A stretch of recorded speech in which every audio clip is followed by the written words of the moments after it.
ساری بات سنا کر اس معزز استاد نے کہا کہ کسی کو یہ معلوم نہ ہو کہ یہ بات میں نے آپ کو سنائی ہے۔ اس نے بتایا کہ گاموں کے لفنگے پن اور اوچھی عادتوں کی وجہ سے کوئی بھی اس سے الجھنا پسند نہیں کرتا، یہی وجہ ہے کہ کسی نے تھانے میں یہ بات نہیں بتائی۔ میں نے اس کا شکریہ ادا کیا اور اس کو جانے کے بعد گاموں کے متعلق غور کرنے لگا۔ میں نے اسی وقت ایک ہیڈ کانسٹیبل کو بلایا اور اسے گاموں کے متعلق بتایا اور کہا کہ اس کو تھانے میں لے آئے۔ میں نے کانسٹیبل سے یہ بھی کہا کہ اگر وہ آنے میں بہانے بازی کرے تو اس کی مرمت کر دے۔ ہیڈ کانسٹیبل چلا گیا۔ تقریباً آدھے گھنٹے بعد ہیڈ کانسٹیبل گاموں کو لے کر آ گیا۔ میرا خیال تھا کہ ایک حجام کا بیٹا معمولی سے کپڑوں میں ہوگا اور شکل سے ہی غریبی برس رہی ہوگی، لیکن وہ میری توقع کے خلاف بڑے اچھے اور مہنگے کپڑے پہنے ہوئے تھا اور اس کے چہرے پر بھی جوانی کی رونق تھی۔ وہ کافی گھبرایا ہوا تھا۔ میں نے اسے بیٹھنے کو کہا تو وہ جھجکتے ہوئے بیٹھ گیا۔ اس کے بیٹھنے کا انداز ایسا تھا جیسے ابھی اٹھ کھڑا ہوگا۔ سنا ہے تمہارا بڑا دبدبہ ہے لوگوں پر، میں نے اس سے کہا، اور تم سے لوگ ڈرتے بھی ہیں۔ وہ میرا منہ دیکھنے لگا۔ اس کی سمجھ میں نہیں آ رہا تھا کہ میری اس بات کا کیا جواب دے۔ میں نے اس کا خوف کم کرنے کے لیے اس کے ساتھ ادھر ادھر کی باتیں شروع کر دیں۔ وہ میری باتوں کے مختصر جوابات دینے لگا۔ رفتہ رفتہ وہ کھل گیا اور بے تکلفی سے بولنے لگا۔ اس نے بتایا کہ اسے اپنے باپ کے پیشے سے سخت نفرت ہے۔ اس کی وجہ یہ ہے کہ لوگ عزت نہیں کرتے، اس لیے اس نے ایک کاٹن مل میں نوکری کر لی جہاں سے اسے اچھے پیسے مل جاتے ہیں۔ وہ اپنے ماں باپ کو کوئی پیسہ نہیں دیتا تھا اور خود اچھا کھاتا اور اچھا پہنتا تھا۔ سنا ہے تم غنڈہ گردی بھی کرتے ہو، میں نے کہا۔ لوگوں کے رویے نے مجھے ایسا بنا دیا ہے، گاموں نے کہا۔ لوگ مجھے گھٹیا ذات کا سمجھ کر اچھا سلوک نہیں کرتے، حالانکہ میرا باپ محنت مزدوری کرتا ہے۔ اسی وجہ سے باغی ہو کر میں نے غنڈے بدماشوں سے یاری لگا لی۔ اب لوگ پیٹھ پیچھے جو مرضی کہتے ہوں، لیکن میرے سامنے اونچی آواز سے بولنے کی جرأت نہیں کرتے۔ جو تمہارے سامنے اونچی آواز میں بولے اسے تم سبق سکھا دیتے ہو، میں نے اس سے کہا۔ ہاں جی، اس نے کہا، ایسے آدمی کو خاموش کرانا میں جانتا ہوں، اسی طرح جس طرح پہلوان کو خاموش کروایا، میں نے کہا۔ میری یہ بات سن کر وہ ایک دم گھبرا گیا۔ یہ آپ کیسی باتیں کر رہے ہیں؟ اس نے گھبرائی ہوئی آواز میں کہا۔ میری پہلوان سے کوئی دشمنی نہیں تھی۔ وہ دن یاد کرو، میں نے کہا، جب پہلوان کلہاڑی لے کر تمہارے پیچھے بھاگا تھا۔ کیا وہ تمہیں قتل کرنا چاہتا تھا؟ اس دن والی بات، اس نے کچھ سوچ کر کہا۔ بڑی مشکل سے جان بچا کر بھاگا تھا۔ پہلوان خواہ مخواہ غصے میں آ گیا تھا۔ تمہیں اس سے جان کا خطرہ تھا، میں نے کہا، اس لیے تم نے بہتر سمجھا کہ اسے ہی ختم کر دو۔ گاموں میری یہ بات سن کر اچھل اچھل کر قسمیں کھانے لگا کہ پہلوان کے قتل سے اس کا کوئی تعلق نہیں ہے۔ پہلوان سے جھگڑا کس بات پر ہوا تھا؟ میں نے گاموں سے پوچھا۔ وہ گاموں نے اٹکتے ہوئے کہا، پہلوان کو غلط فہمی ہو گئی تھی۔ کیسی غلط فہمی؟ میں نے پوچھا۔ بس جی کیا کہوں، گاموں نے کہا۔ پہلوان کا خیال تھا کہ میں کسی لڑکی کے چکر میں اس کے محلے میں آیا ہوں۔ کیا یہ سچ ہے؟ میں نے پوچھا۔ کیا تم واقعی کسی لڑکی کے چکر میں ادھر گئے تھے؟ میں آپ کو سچی بات بتاتا ہوں ملک صاحب، گاموں نے کہا۔ میں اس معاملے میں بدنام ہو گیا ہوں اور میں ایسی حرکتیں کرتا بھی رہا ہوں، لیکن اس دن میں وہاں سے گزر رہا تھا کہ پہلوان سے تکرار ہو گئی۔ میں نے بھی پہلوان سے دب کر بات نہ کی، جس سے پہلوان کو غصہ آ گیا۔ میں نے اپنے تجربے کی بنیاد پر اندازہ لگایا کہ وہ سچ بول رہا ہے، قتل جیسا جرم کرنے کی ہمت نہیں رکھتا۔ بہرحال وہ میری نظروں میں مشتبہ تھا اور میں اسے بالکل ہی نظر انداز نہیں کر سکتا تھا۔ میں نے اسے دھمکی دی کہ وہ قصبے میں شرافت سے رہے، اور اگر اس نے کسی کے ساتھ دھونس دھاندلی کی یا اس کی کوئی شکایت آئی تو میں اس کی ہڈیاں توڑ دوں گا۔ پھر میں نے اس سے کہا کہ وہ قصبے میں ہی رہے اور بغیر بتائے کہیں نہ جائے۔ جب اسے تھانے بلایا جائے وہ حاضر ہو جائے۔ یہ کہہ کر میں نے اسے جانے کی اجازت دے دی۔ وہ چلا گیا تو میں نے اپنے ایک مخبر سے کہا کہ وہ اس پر نظر رکھے۔ سامعین کرام، آپ سن رہے ہیں انسپکٹر احمد یار خان کی تفتیشی داستانوں میں سے ایک اردو داستان، پہلوان، پستول اور باندر سنگھ۔ یہ اس سلسلے کی قسط نمبر 2 ہے۔ مجھے امید ہے آپ کو میری یہ کاوش پسند آ رہی ہوگی۔ آپ نے اگر میرا چینل کہانی گھر سبسکرائب نہیں کیا تو ابھی میرے چینل کو سبسکرائب کر کے بیل نوٹیفیکیشن آن کر لیجئے تاکہ آنے والی ہر نئی کہانی کی اطلاع بر وقت آپ تک پہنچ سکے۔ میں نے کچھ دیر آرام کیا، اس کے بعد میرا ارادہ تھا کہ پچھلے پہر پہلوان کے اکھاڑے میں جاؤں گا اور اس کے ساتھی پہلوانوں اور شاگردوں سے پوچھ گچھ کروں گا۔ مجھے بتایا گیا کہ پہلوان کے قتل ہونے کی وجہ سے اکھاڑے میں زور نہیں ہو رہا۔ یہ بھی بتایا گیا کہ پہلوان کے تمام ساتھی اور شاگرد پہلوان کے گھر تعزیت کے لیے پہنچے ہوئے ہیں۔ میں نے اپنے ASI سے کہا کہ وہ پہلوان کے گھر پر چلا جائے اور وہاں جو بھی پہلوانوں کا انچارج ہے اس سے کہے کہ آج سپہر 4 بجے تمام پہلوانوں کو لے کر اکھاڑے پہنچ جائے۔ ASI نے ایسا ہی کیا اور میرا پیغام پہنچا دیا۔ 4 بجے کے قریب میں قصبے سے باہر کھیتوں والی طرف چلا گیا۔ وہاں امرودوں کا ایک باغ تھا جو ایک پہلوان کا تھا۔ اس باغ کے ساتھ ہی درختوں میں گھرا ہوا زمین کا ایک ٹکڑا تھا۔ اس ٹکڑے پر اکھاڑا کھدا ہوا تھا۔ اکھاڑے سے ذرا ہٹ کر ایک کنواں تھا۔ زور آزمائی سے فارغ ہونے کے بعد سارے پہلوان تھوڑی دیر آرام کر کے اس کنویں سے نہاتے تھے۔ اسی کنویں سے باغ کو پانی جاتا تھا۔ اکھاڑے میں تمام پہلوان موجود تھے، ان میں بڑے بھی تھے اور چھوٹی عمر کے بھی۔ ان میں ایک پہلوان سب سے سینئر تھا اور مقتول اچھو پہلوان کا خاص شاگرد اور اس کا نائب تھا۔ اس نے سب شاگردوں کو ایک قطار میں بٹھا دیا تھا۔ میں نے مختصر سی بات کی اور کہا کہ تمہارا استاد خلیفہ قتل ہو گیا ہے اور میں اس کے قتل کی تفتیش کر رہا ہوں۔ میرے پاس ایسا کوئی ذریعہ نہیں ہے کہ میں قاتل تک پہنچ سکوں، نہ ہی پولیس والوں کے پاس کوئی جادو ہوتا ہے کہ وہ مجرموں کو پکڑ لیں۔ اس سلسلے میں آپ لوگوں کا تعاون ضروری ہے۔ کسی کو ایسی کوئی بات معلوم ہو جو اس کیس کی تفتیش کے سلسلے میں مدد کر سکتی ہو تو ضرور مجھے بتائیں۔ مثلاً پہلوان کا کسی کے ساتھ لڑائی جھگڑا یا دشمنی ہوگی یا کوئی ایسی وجہ ہو جو قتل کا باعث بن سکتی ہو۔ سارے خاموش رہے اور ایک دوسرے کا منہ دیکھنے لگے۔ سب نے پہلوان کی تعریف کی کہ استاد جی نہایت نرم مزاج اور شریف انسان تھے۔ جب بھی کسی پہلوان کو شکست دیتے تو تشکر بھری نظروں سے آسمان کی طرف دیکھتے اور پھر شکست خوردہ پہلوان کو گلے لگا کر اس کی حوصلہ افزائی کرتے تھے۔ پہلوان نے کبھی دوسرے کو ہرانے کے بعد نعرہ نہیں لگایا تھا اور نہ ہی بھنگڑا ڈالا تھا۔ اس کے برعکس اگر کوئی اپنا پٹھا ہار جاتا تو نہ غصہ کرتے نہ گالیاں دیتے، بلکہ اسے سمجھاتے کہ اس سے کیا غلطی ہوئی ہے اور اسے کیا کرنا چاہیے تھا۔ اکثر ہارنے والے شاگرد سے کہتے، جوان کوئی بات نہیں، ڈھہ گئے ہو، مر تو نہیں گئے، اگلی بار صحیح۔ مجھے ان شاگردوں سے کام کی کوئی بات معلوم نہیں ہو رہی تھی اور میں مایوس ہو چلا تھا۔ استاد جی، ایک پٹھے نے کھڑے ہو کر نائب سے کہا، تھانے دار جی کو وہ بات بتائیں، باندر سنگھ والی۔ میں نے پہلوان کے نائب کی طرف دیکھا، وہ میری ہی طرف دیکھ رہا تھا۔ یہ باندر سنگھ والی کیا بات ہے؟ میں نے پوچھا۔ اور باندر سنگھ کون ہے؟ باندر سنگھ ایک سکھ پہلوان ہے، نائب نے کہا۔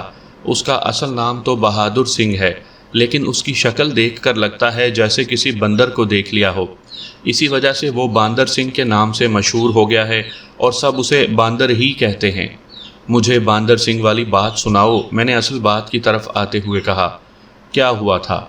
اچھو پہلوان کے نائب نے، جس کا نام ظہور تھا اور جھورا پہلوان کہلاتا تھا، تمام پٹھوں کو جانے کا اشارہ کیا اور مجھے اکھاڑے سے ذرا ہٹ کر دوسری طرف لے گیا۔ وہاں بان کی 2 چارپائیاں پڑی ہوئی تھیں۔ اس نے مجھے ایک چارپائی پر بیٹھنے کو کہا اور دوسری چارپائی پر خود بیٹھ گیا۔ پہلے میرا دھیان اس طرف نہیں گیا تھا۔ جورے نے کہا، اس لڑکے نے باندر سنگھ کا نام لیا ہے تو اب مجھے خیال آیا ہے کہ یہ بات قتل کا باعث بن سکتی ہے۔ کوئی لڑائی جھگڑا ہوا تھا کیا؟ میں نے پوچھا۔ میں آپ کو پوری بات سنا دیتا ہوں، جورے نے کہا۔ آگے آپ خود اندازہ لگا لیں کہ اس واقعے کا قتل سے کوئی تعلق ہو سکتا ہے یا نہیں۔ جورے نے بڑی ہی دلچسپ بات سنائی جو میں آپ کو اپنے الفاظ میں سنا دیتا ہوں۔ اس نے بتایا کہ اس قصبے سے 10-12 میل دور ایک گاؤں ہے جہاں باندر سنگھ رہتا ہے۔ اس گاؤں میں زیادہ تعداد سکھوں کی ہے، اس کے بعد ہندو ہیں، مسلمان کوئی بھی نہیں ہے۔ باندر سنگھ بڑا زور آور پہلوان ہے، کسی بھینسے کی طرح طاقتور ہے، دور نزدیک اس کی بڑی شہرت ہے۔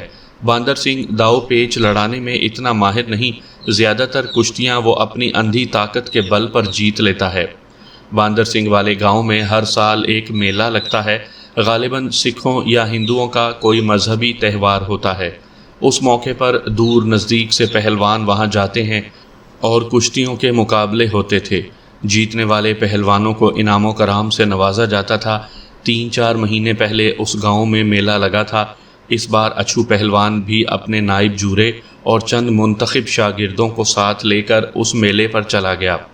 وہاں کشتیوں کے مقابلے ہو رہے تھے۔ باندر سنگھ کا ایک پہلوان کے ساتھ جوڑ پڑا۔ مخالف پہلوان اچھا خاصا تگڑا تھا، لیکن باندر سنگھ نے اسے سنبھلنے کا موقع نہ دیا اور سامنے آتے ہی اٹھا کر پٹخ دیا۔ باندر سنگھ کو اکھاڑے کی مٹی بھی نہ لگی تھی اور اس نے کشتی جیت لی تھی۔ اس کے حامیوں نے بھنگڑے ڈالے اور نعرے لگا لگا کر آسمان سر پر اٹھا لیا۔ اس میں ایک نوجوان لڑکی بھی تھی۔ اس کے متعلق معلوم ہوا کہ باندر سنگھ کی منگیتر ہے اور باندر سنگھ کی ہر کشتی کے موقع پر اکھاڑے کے باہر موجود ہوتی ہے۔ اس لڑکی کا نام ریشم کور بتایا گیا۔ اس کے بعد باندر سنگھ نے پورے اکھاڑے کا چکر لگایا اور چیلنج کیا کہ کوئی ہے جو اس کے مقابلے پر آئے۔ یہ اس وقت کا رواج تھا کہ کوئی بھی پہلوان اکھاڑے کا چکر لگاتے ہوئے اپنا جوڑ طلب کر سکتا تھا۔ تماشائیوں میں موجود پہلوان چیلنج قبول کر کے میدان میں آ جاتے تھے۔ باندر سنگھ کا چیلنج کسی نے قبول نہ کیا تو اچھو پہلوان یعنی مقتول نے اکھاڑے میں اتر کر اس کا چیلنج قبول کر لیا۔ دونوں میں بڑی زوردار کشتی ہوئی۔ اگر باندر سنگھ زور آور تھا تو مقتول پہلوان بھی کم نہ تھا، بلکہ اس کو داؤ پیچ میں مہارت کی وجہ سے برتری حاصل تھی۔ مختصراً مقتول نے ایک ایسا داؤ کھیلا جسے باندر سنگھ نہ سمجھ سکا اور چت ہو گیا۔ منصف نے مقتول اچھو پہلوان کو فاتح قرار دے دیا، لیکن باندر سنگھ اس فیصلے سے مطمئن نہیں تھا۔ اس کا کہنا تھا کہ وہ پوری طرح چت نہیں ہوا۔ منصف بھی سکھ تھا۔ اس نے کہا کہ کشتی دوبارہ ہوگی۔ یہ صاف بے ایمانی ہو رہی تھی، چنانچہ مقتول نے دوبارہ کشتی لڑنے سے انکار کر دیا۔ باندر سنگھ کی اپنے ہی گاؤں میں گاؤں والوں کے سامنے اور اپنی منگیتر کے سامنے بے عزتی ہو گئی تھی۔ اس نے اس بات کو اپنی انا کا مسئلہ بنا لیا تھا۔ وہ اپنے گاؤں میں کبھی کشتی نہیں ہارا تھا۔ اس نے اعلان کر دیا کہ اچھو پہلوان کو اس سے کشتی لڑنی پڑے گی، ورنہ وہ اسے یہاں سے زندہ نہیں جانے دے گا۔ بات بڑھ گئی۔ اچھو پہلوان اور اس کے ساتھی بزدل نہیں تھے جو ڈر جاتے۔ انہوں نے بھی لاٹھیاں سنبھال لیں۔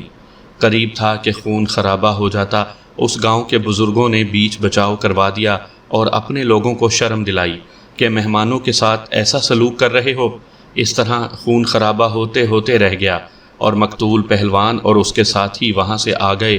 جب وہ وہاں سے آنے لگے تو باندر سنگھ نے دھمکی دی کہ وہ اچھو کو اکھاڑے میں گرا کر رہے گا اور اگر وہ اکھاڑے میں سامنے نہ آیا تو اس کی لاش گرا دے گا۔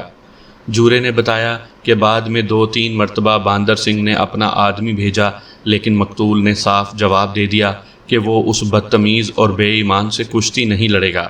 اگر وہ بدماشی کرے گا تو اس کا جواب بدماشی سے ملے گا۔ اب آپ خود ہی سوچ لیں۔ جورے نے ساری بات سنا کر کہا، اس بات کا پہلوان کے قتل سے کوئی تعلق بنتا ہے یا نہیں؟ میں نے غور کیا تو مجھے یہی نظر آیا کہ یہ بات قتل کا باعث بن سکتی ہے۔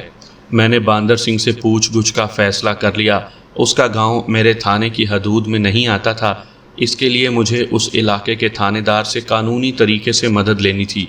وہاں ایک ہندو رام دیال تھانے دار تھا۔ وہ راجپوت برادری سے تعلق رکھتا تھا اور عام ہندوؤں سے مختلف تھا۔ کھاتے پیتے گھرانے سے تعلق رکھتا تھا۔ میری اس کے ساتھ خاصی بے تکلفی تھی۔ وہ تجربے اور سروس کے لحاظ سے مجھ سے جونیئر تھا۔ تفتیش کے دوران کھل کر تشدد کرنے کا قائل تھا۔ اگلے دن میں رام دیال کے پاس جا پہنچا۔ مجھے دیکھ کر وہ پہلے تو حیران ہوا، پھر اٹھ کر گلے ملا۔ میں نے اسے بتانا چاہا کہ میں کس مقصد کے لیے آیا ہوں، لیکن اس نے مجھے بولنے ہی نہیں دیا۔ دوپہر کا وقت تھا۔ اس نے ایک کانسٹیبل کو بلا کر ٹھنڈا دودھ لانے کو کہا اور ایک دوسرے کانسٹیبل سے کہا کہ وہ دوپہر کے کھانے کے لیے بندوبست کرے۔ آپ بتاؤ ملک جی، اس نے کہا، کیا حکم ہے؟ میں نے اسے ساری بات سنائی اور اپنے آنے کا مقصد بتایا۔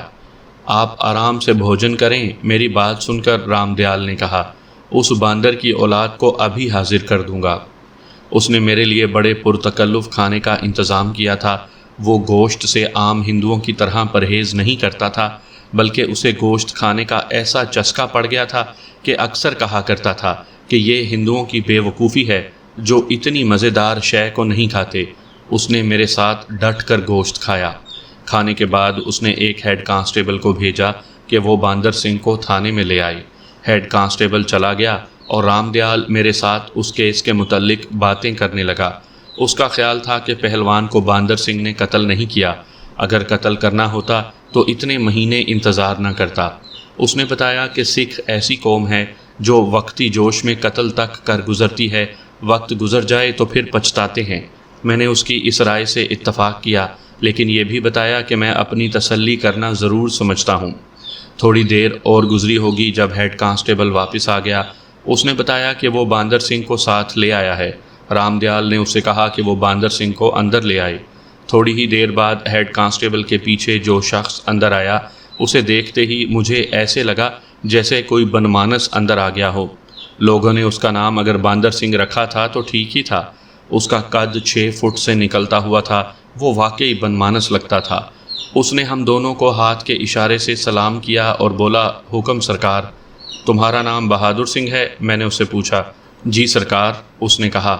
اچھو پہلوان کو جانتے ہو؟ میں نے اس سے پوچھا۔ کون اچھو؟ اس نے کچھ سوچتے ہوئے کہا۔ وہی جس نے میلے میں تمہیں گرایا تھا، میں نے کہا، اور تم نے اسے گرانے کی قسم کھائی تھی۔ اوہ، وہ پہلوان؟ باندر سنگھ نے چونک کر کہا۔ اسے تو میں کبھی نہیں بھولوں گا۔ تم نے ہارنے کے بعد اسے قتل کرنے کی دھمکی دی تھی؟ میں نے پوچھا۔ قتل کی دھمکی؟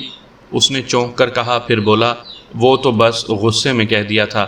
میں دل ہی دل میں اس کی بڑی عزت کرتا ہوں۔ وہ صحیح معنوں میں فنکار پہلوان ہے نہیں تھا کہو، میں نے کہا۔ وہ آج سے 2 دن پہلے قتل ہو گیا ہے۔ اور آپ کے خیال میں اسے میں نے قتل کیا ہے؟ اس نے میرا مطلب سمجھ کر کہا۔ ہاں، میں نے کہا، مجھے یہی شک ہے۔ آپ نے قتل کا کون سا دن بتایا تھا؟ اس نے پوچھا۔ میں نے اسے قتل والا دن بلکہ رات بتائی تو اس کے چہرے پر ایک اطمینان سا ظاہر ہونے لگا۔ اس دن میری بہن کی شادی تھی، اس نے کہا۔ آپ پورے گاؤں سے پوچھ لیں کہ میں وہ پورا دن اور رات گاؤں سے باہر نہیں نکلا۔ اس کی زبانی یہ سن کر مجھے مایوسی ہونے لگی۔ میرے کہنے پر رام دیال نے ایک کانسٹیبل کو باندر سنگھ کے گاؤں میں بھیجا کہ وہ اس بات کی تصدیق کر کے آئے کہ واقعی اس دن اس کی بہن کی شادی تھی اور یہ گاؤں کے اندر ہی موجود رہا تھا۔ کانسٹیبل چلا گیا۔ اگر میں نے اسے قتل کرنا ہوتا تو اسی دن زندہ نہ جانے دیتا، بہادر سنگھ نے کہا۔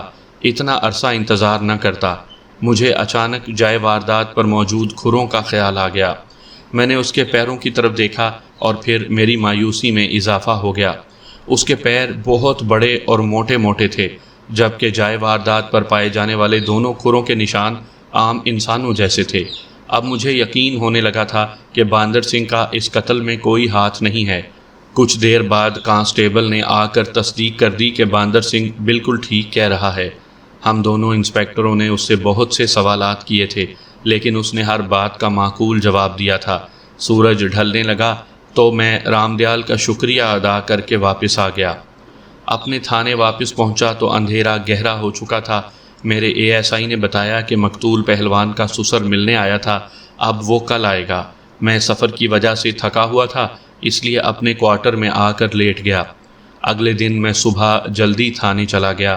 واردات کو 3 دن گزر گئے تھے اور میں ابھی تک کسی نتیجے پر نہیں پہنچ سکا تھا۔ میں اسی ادھیڑ بن میں بیٹھا تھا کہ مجھے بتایا گیا کہ مقتول پہلوان کا سسر آیا ہے۔ میں نے اسے بلا لیا۔ تھوڑی دیر بعد ایک ادھیڑ عمر معزز شخص اندر آیا۔ اس کی چمکدار آنکھیں بتا رہی تھیں کہ وہ خاصا جہاں دیدہ اور ذہین شخص ہے۔ میں نے اسے عزت کے ساتھ بٹھایا۔ اس نے بتایا کہ وہ مقتول پہلوان کا سسر ہے اور اس کا ماموں بھی لگتا ہے۔ وہ اپنے بھانجے کے قتل کے متعلق پوچھنے آیا تھا کہ تفتیش کہاں تک پہنچی ہے۔ میں نے اسے بتایا کہ میں نے اب تک کیا کیا کارروائی کی ہے۔ اس کے بعد میں نے اسے تسلی دی کہ میں قاتل کو پکڑنے میں جلد ہی کامیاب ہو جاؤں گا۔ اس نے بتایا کہ تقریباً 1 ماہ پہلے مقتول اس کے پاس آیا تھا۔ وہ اپنے ٹھیکیداری کے کام کے متعلق کافی مایوس نظر آ رہا تھا اور کہتا تھا کہ اس قصبے میں اس کا دل نہیں لگتا اور وہ قصبہ چھوڑنا چاہتا ہے۔ اس نے یہ بھی بتایا کہ قصبے کے حالات ٹھیک نہیں ہیں، اگر وہ وہاں رہا تو اس کے ہاتھ سے کوئی قتل ہو جائے گا۔ میں نے امجد سے کہا تھا کہ کھرا ٹپایا جائے۔ مقتول کے ماموں نے کہا، لیکن وہ اس پر راضی نہیں ہو رہا۔ میں نے اسے یہ بھی کہا کہ ماہر کھوجی بلا کر اسے کھرے دکھائے جائیں، لیکن وہ نہیں مانتا۔ وہ کہتا ہے کہ یہ سب ڈھکوسلا ہے، کھوجی لوگوں کو بے وقوف بناتے ہیں۔ یہاں میں سامعین کو یہ بتا دوں کہ کھرا ٹپانا سے کیا مراد ہے۔ ایک ہموار جگہ پر ریت یا راکھ بچھا دی جاتی ہے، پھر اس ریت یا راکھ پر سے مشکوک اشخاص کو گزارا جاتا تھا۔ ریت یا راکھ پر ان کے قدموں کے نشان بن جاتے، پھر کھوجی جائے واردات پر پائے جانے والے کھروں سے ان کھروں کا موازنہ کرتا۔ اگر کسی کے کھرے واردات والے کھروں سے مل جاتے تو اسے مجرم سمجھ لیا جاتا تھا۔ یہ طریقہ 100% کامیاب نہیں تھا، ویسے بھی یہ اس وقت کارآمد ہوتا تھا جب کچھ مشکوک یا مشتبہ لوگ سامنے ہوں۔ میں نے مقتول کے ماموں سے پوچھا کہ اسے کسی پر شک ہے یا وہ ویسے ہی کھرا ٹپانا چاہتا ہے۔ اس نے بتایا کہ اسے مقتول کے بڑے بھائی کی حرکتیں مشکوک لگتی ہیں اور اسے اس پر شک ہے۔ میں نے شک کی وجہ پوچھی تو اس نے ایک نئی بات سنا دی۔ اس نے بتایا کہ جب مقتول اس کے پاس آیا تھا تو باتوں باتوں میں اس نے بتایا تھا کہ اس کے بڑے بھائی کی بیوی کا چال چلن ٹھیک نہیں ہے اور اسے شک ہے کہ حجام کے لڑکے گامو کے ساتھ اس کے غلط قسم کے تعلقات ہیں، اور اس مسئلے پر اس کا امجد کے ساتھ کئی بار جھگڑا بھی ہوا تھا۔ پہلوان کہتا تھا کہ امجد بے غیرت بنا ہوا ہے اور اسے سب کچھ معلوم ہے۔ یہ بات سن کر میں چونک گیا اور میرے ذہن میں فوراً وہ منظر فلم کی طرح چلنے لگا کہ پہلوان گامو کے پیچھے کلہاڑی لیے اسے مارنے کے لیے بھاگ رہا تھا اور گامو گلیوں میں غائب ہو گیا تھا۔ اب میں نے مقتول کے ماموں کے بیان کی روشنی میں واردات کی کڑیاں ملانی شروع کی تو مجھے امجد کا کردار مشکوک نظر آنے لگا۔